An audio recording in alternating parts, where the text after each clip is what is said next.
Gentlemen, let's cut through the noise. Let's dismantle the polite lies society tells you about age gap relationships. When a younger woman looks at you, she is not just looking at a man, she is looking at an asset class. And in the volatile market of modern dating, where young men are as unstable as a crashing cryptocurrency, you represent something rare. You represent the gold standard, history, stability, proven value, but do not let your ego inflate just yet.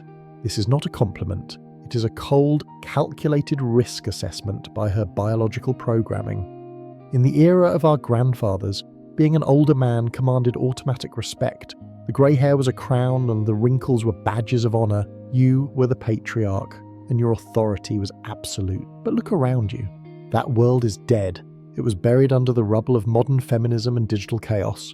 Today, when a woman in her prime shows interest in you, she is engaging in a high-stakes trade and she is offering her youth, her fertility, and her vitality. These are rapidly depreciating assets. She cannot afford to waste them. So she is asking herself a terrifying question. Is this man a fortress, or is he a ruin? This is the hard truth. She is terrified.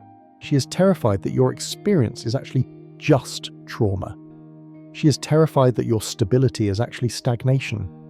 And most of all, she is terrified that in 5 years, she will not be your lover. She will be your nurse. She is looking for a king. But she is scared she might accidentally sign a contract with a patient. So, before she gives you access to her intimacy, before she invests her prime years in your timeline, she must conduct a rigorous audit. Think of this like a venture capitalist conducting due diligence before a merger. She's going to test you. And these are not the cute, playful tests you get from women your own age. These are primal security checks. She needs to know if your infrastructure is sound. She needs to know if your market value is real, or if you're just inflating your numbers. She will use 2 specific, subconscious questions to do this. She will not ask them verbally. She will act them out. She will manifest them through her behavior, her mood swings, and her sudden withdrawals. If you fail these tests, you are not just rejected, you are categorized as obsolete. But if you pass, you become something young men can never be. You become the only safe harbor in her chaotic world. Let's decode the first audit. Before we dissect the specific questions, you need to understand the economics of your own existence. There is a dangerous myth circulating in men's circles, the myth that men age like fine wine and women age like milk. This is a convenient lie. It is a sedative designed to make you feel comfortable. Here is the hard truth. Most men do not age like fine wine. Most men age like milk. They get sour, they get chunky, they lose their potency. Only a tiny percentage of men age like wine, or better yet, like classic cars. What is the difference between a 1960s rusted sedan in a junkyard and a 1960s Aston Martin in a private collection? Both are old, both have high mileage, both have parts that are no longer manufactured, but one is old, the other is vintage. Old is a liability. Old means maintenance costs exceed the operational value. Old means you are one breakdown away from being scrapped. Vintage means you have survived the test of time. It means your engineering was so superior that you are more valuable today than the day you rolled off the assembly line. When a younger woman looks at you, she is trying to determine if you are the Aston Martin or the rusted sedan, and the line between them is thinner than you think in your grandfather's generation. This distinction didn't matter as much. Society was structured around hierarchy. If you made it to 50 or 60, you had tenure. You had social security in the literal sense. Young people shut up when you spoke. The system protected your status. But wake up, we are in the jungle now. The social safety nets of respect are gone. In the modern sexual marketplace, nobody cares how long you have been alive. They only care about your current yield, your ROI, return on investment. For a young woman, dating an older man is a massive leverage play, but it is also a massive risk exposure. Think about her opportunity cost. If she dates a guy her own age, they are both startups, high risk, high reward, but if they fail together. They have time to rebuild, but with you, she's buying a blue chip stock at a premium price. She expects dividends immediately. She expects stability immediately. If she invests 3 years of her prime beauty into you, and you turn out to be emotionally bankrupt or physically fragile, she cannot get those years back. Her market value dips while yours stays flat. That is why she is ruthless. That is why she has to be. She is not testing you because she is a bitch. She is testing you because nature requires her to survive. She needs to know if your age is a feature or a bug. If your age means wisdom, resources, and emotional control, then your age is a feature. It is an asset. But if your age means you are rigid, tired, cynical, and stuck in the past, then your age is a bug. It is a terminal illness to the relationship. She needs to verify your utility. A young man offers potential utility. He sells her a dream of what he might become. You do not have that luxury. You cannot sell potential. That ship sailed 20 years ago. You must sell realized utility. What you are right now. Not what you used to be. Not what you hope to be. But what you bring to the table today. She is scanning for 2 specific threats. Threat number 1. Fragility. Is your structure weak? Will you crumble when the pressure hits? Threat number 2. Obsolescence. Are you outdated? Does your operating system still work in her world to detect these threats? She deploys the 2 questions, the 2 audits. She will push buttons you didn't know you had. She will create chaos just to see how you hold your frame, because she knows something you might have forgotten. A calm sea never made a skilled sailor, and she needs a captain who can handle the storm. Let's look at the first storm she will bring, the test of your solidity. The first question she screams at your soul without ever opening her mouth is this: are you a mountain or are you a statue? Let me explain the difference. To the naked eye, a mountain and a statue look the same. They are both large, they are both imposing, they both cast a shadow, but the difference lies in their internal density, and the difference is how they handle a storm. When a hurricane hits a mountain, the mountain does not care. The mountain does not argue with the wind. The mountain does not try to negotiate with the rain. It simply exists. It absorbs the chaos. And when the storm passes, the mountain is exactly where it was yesterday. But a statue. A statue is hollow. A statue is built for vanity. It looks strong, but if the wind blows too hard, it cracks. If the ground shakes, it topples. She is coming into your life with chaos. Understand this? Youth is chaos. A young woman is a creature of high variance. Her emotions are volatile stocks. Her hormones are shifting tides. Her social world is a battlefield of validation and insecurity. She is a storm, and she is looking for ground to stand on. She is terrified that you are a statue. She is terrified that your masculine frame is just a brittle shell. She fears that underneath your suit and your grey hair, you are just as insecure, just as needy, and just as reactive as the 25-year-old boys she's trying to escape. So, she initiates the solidity audit. She has to shake the ground, she has to blow some wind. She needs to see if you crack. How does this audit manifest in reality? It happens when things don't go according to plan. It happens in the gap between expectation and reality. Scenario 1. You have a dinner reservation at 8:00 p.m. You're punctual because you are a man of discipline. She texts you at 7:45 p.m. I'm running late. Probably won't make it until 8:30. Sorry. Or worse, she cancels last minute. I'm tired today. Can we rain check freeze frame us? This is the audit. She might actually be tired. She might actually be late. But her subconscious is watching your reaction with a sniper scope. If you are a statue, you crack. You get annoyed. You feel disrespected. You start texting back angry paragraphs. I planned this whole evening. You need to respect my time. In my day, people had manners. You lecture her. You whine. You let her behavior dictate your emotional state. Congratulations. You just failed. You proved that you are not solid. You proved that a 24-year-old girl has the remote control to your emotions. If she can make you angry with a text message, she owns you. You are not the king. You are the jester dancing for her amusement. You see, young men react. Young men get emotional because they have no leverage. They are desperate. When you react with anger, you are signaling that you have no other options. You are signaling scarcity, and nothing dries a woman up faster than the stench of scarcity on an older man. Now, how does the mountain react? The mountain does not move. The mountain expects the weather to change. He is not surprised by the rain. If she is late, you don't care. You sit at the bar, you order a drink, you flirt with the bartender, you enjoy your own company, because you are whole with or without her. When she finally arrives, flustered and expecting a fight, you are calm, you're smiling, you don't punish her, but you also don't tolerate it. You lead. You look at her and say, Relax, drink this, but next time, if you're late, I'm starting without you. Delivered with a smirk, not a scowl. A smirk. This is the concept of amused mastery. Write that down. Amused mastery. It is the ultimate weapon of the older man. It says, I have seen everything. I have survived recessions. I have survived divorces. I have buried friends. Do you really think your little drama can hurt me? When you treat her chaos with amusement rather than anger, you flip the power dynamic instantly. You become the adult in the room, and she becomes the child, not in a condescending way, but in a protective way. This triggers a deep evolutionary safety switch in her brain. He is Cell. He can handle me. I can be crazy, and he won't leave. I can be emotional, and he won't break. The Solidity audit is not just about logistics. It is about emotional containment. She will have bad days. She will have irrational mood swings. She will come to you with problems that seem catastrophic to her, but trivial to you. My boss hates me. My friend Becky said this about me. I feel so fat today.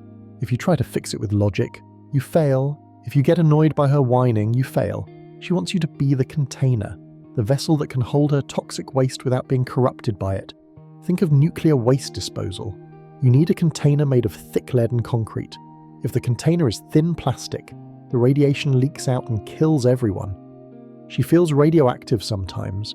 She needs to know you are lead and concrete. She will poke you. She will make a joke about your age.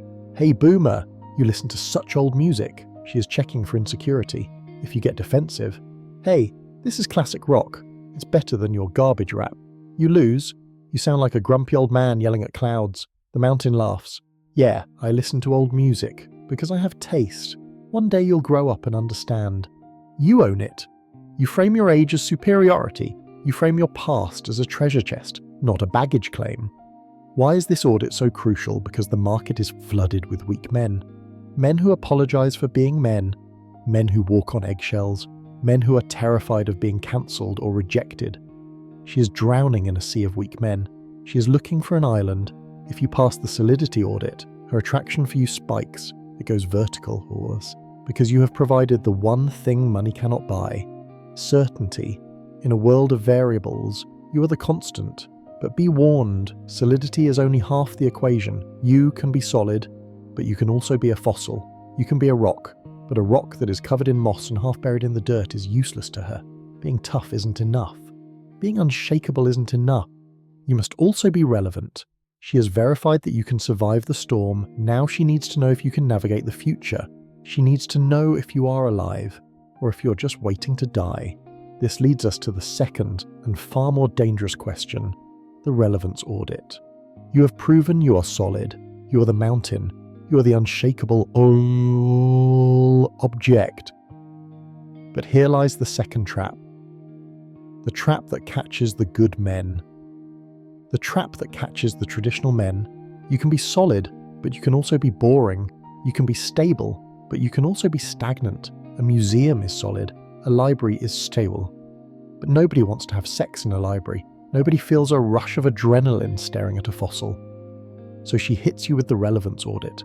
The question she is silently asking is, are you leading the future or are you stuck in the past? This is where most older men disqualify themselves. They become the grumpy old man, or worse, the sugar daddy. Let's analyze the fear behind this audit. She is young, she is plugged into the zeitgeist. She lives in a world of high-speed information, trends, memes, and cultural shifts. She is terrified that being with you means social death. She is scared that you're going to drag her into a time capsule, lock the door, and force her to live in 1995. She needs to know if your operating system is compatible with modern reality. She doesn't expect you to run the same software as her. God forbid. Nothing is more pathetic than an older man trying to act young. Do not learn the TikTok dances. Do not use Gen Z slang. Do not wear the skinny jeans that cut off your circulation. That is not relevance. That is a clown costume. That screams midlife crisis. And a midlife crisis is the ultimate sign of insecurity. So how does she test this? She tests your adaptability. She tests your curiosity. She tests your vitality, the technology test. She hands you her phone to take a picture. Do you fumble with it? Do you hold it at arm's length? Squinting, do you complain? I hate these new gadgets. Why can't we just talk? Fail. You just signaled that the world is moving faster than you can process. You signaled that you are obsolete. The culture test. She talks about a modern problem. Maybe it's the gig economy. Maybe it's online dating dynamics. Maybe it's a social movement. Do you dismiss it? That's just stupid. People need to work harder. Fail. You are closed-minded. You are rigid. The mountain must have a peak that touches the sky, not just a base buried in the dirt. To pass the relevance audit, you must demonstrate timeless competence. That you don't need to like modern pop culture, but you must understand the market forces behind it. When she talks about social media, don't dismiss it as vanity. Analyze it as a marketing tool. Analyze it as human psychology at scale. Show her that you understand her world better than she does, not because you are in it, but because you understand the underlying patterns of human behavior. This is the pivot. This is how you win. You do not compete with the young guys on their turf. You change the terrain. They offer her excitement through chaos. You offer her excitement through elevation. She is testing to see if you can be her mentor, not her teacher, her mentor. A teacher tells you what to do. A mentor reveals the map. She is lost in the jungle of her 20s. She has energy, but no direction. She has ambition, but no strategy. You have the map. You have the satellite view. If you can listen to her problems, and instead of dismissing them, you offer a strategic solution that cuts through the noise, you become a drug to her. You become the cheat code to her life. Suddenly, your age is not old. Your age is advanced, like advanced technology.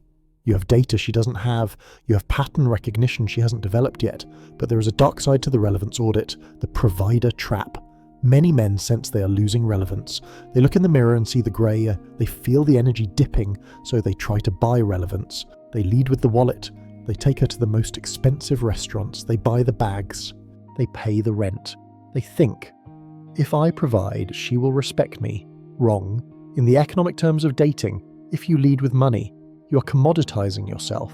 You're turning yourself into a utility. An ATM machine is useful, but nobody loves an ATM machine. Nobody wants to sleep with an ATM machine. When the ATM runs out of cash, you walk to the next one. She will test this. She will hint at things she wants. She will complain about her bills. She is checking. Is he buying me because he thinks he's not good enough? Can I exploit this? If you open the wallet too fast, you fail the relevance audit because you admitted that your money is more interesting than your personality. You admitted that your net worth is higher than your self-worth. The relevant man is generous, yes, but on his terms. He rewards good behavior. He invests in potential. He does not pay for attention. I'll help you with your business plan. I won't pay your rent. I'll take you to a nice dinner because I want a great steak, not because I'm trying to impress you. The frame is always yours. Finally, the vitality check. This is the physical component of relevance. You cannot negotiate biology. If you are 50, but you move like you are 80, you're failing. She needs to know you can keep up, not in a marathon, but in the bedroom and in life. She is looking at your energy levels. Do you have a mission? Do you wake up with purpose, or are you just retired? Retirement is sexy to you. It is a death sentence to her attraction. A man without a mission is a man without a future, and she needs a future. If you are just playing golf and waiting to die, you're not relevant. You must be building something, and it doesn't have to be a company. It can be your body. It can be a legacy. It can be a skill. But you must be in motion. Motion creates energy. Energy creates relevance. When she asks, what are you doing this weekend? The wrong answer is nothing, just relaxing, whatever you want to do. That is stagnation. The right answer is, I'm working on Project X. Then I'm training and I can fit you in on Saturday night. That is momentum. That is scarcity. That is value. So, the relevance audit asks, can you help me navigate the world? Do you have the energy to lead me? Are you a source of wisdom or just a source of funds? If you are the mountain solid and you're the mentor relevant, you create a combination that is devastatingly effective. You become the iron diplomat. You have the strength to crush the problem and the finesse to solve it. You're not competing with the 25-year-old gym rat who works at the bar. He is a Honda Civic, flashy, noisy, fast off the line, but he rattles at high speeds. You are the Bentley, heavy, powerful, quiet, and timeless. When you pass both audits, the solid audit and the relevance audit, something magical happens in her brain. The age gap stops being a bug. It becomes the feature. She stops seeing the years between you as distance. She sees them as altitude. You are simply on a higher level. But you must maintain this frame every single day because the market never closes and the audit never truly ends. Let's wrap this up. Let's bring it all home. Gentlemen, the clock is ticking, but understand this. It ticks differently for you than it does for her. For her, time is a thief. It steals her collagen. It steals her fertility. It steals her leverage. But for you, if you are living correctly, time is an investor. It compounds your value. It compounds your network. It compounds your competence. The two questions she asks you, the Solidity audit and the Relevance audit, are not insults. They are invitations. They are her way of asking, are you the man I can surrender to? She is tired of leading. She is tired of pretending to be the boss babe. She is tired of the boys who need her to be their mother. She craves a king, but kings are rare and kings are tested. So when the chaos comes, do not resent it. Welcome it. When she tests your frame, smile, because you know something she doesn't. You know that you have survived worse things than a moody woman. You have survived life. Do not try to compete with youth. You cannot win a race to the bottom. Let the young men have their six-packs and their empty bank accounts. Let them have their TikTok fame and their fragility. You have the one thing they would kill for. You have gravitas. You have the weight of reality. Your grey hair is not a sign of decay. It is the ash from the fires you have survived. Your scars are not defects. They are the map of your victories. Wear them. Own them. Display them with the arrogance of a man who has cheated death. She wants your story. She wants your strength. She wants your protection. But she will only accept it if it is real. If it is forged in iron. So stop apologizing for your A. Stop trying to dye the truth away. Be the mountain. Be the mentor. Be the sanctuary in her storm. If you can do that, you do not just get the girl. You get something far more valuable. You get your dignity. You get your legacy. And you win the only game that matters. The long game. This is the advantage of the older man. You are playing chess, while the rest of the world is playing checkers. Make your move. Drop your experience in the comments. Have you faced these tests from younger women? And did you stand your ground or did you crumble? And if this speaks to you, join the community by subscribing. Mind before skin is here to tell the truth others won't.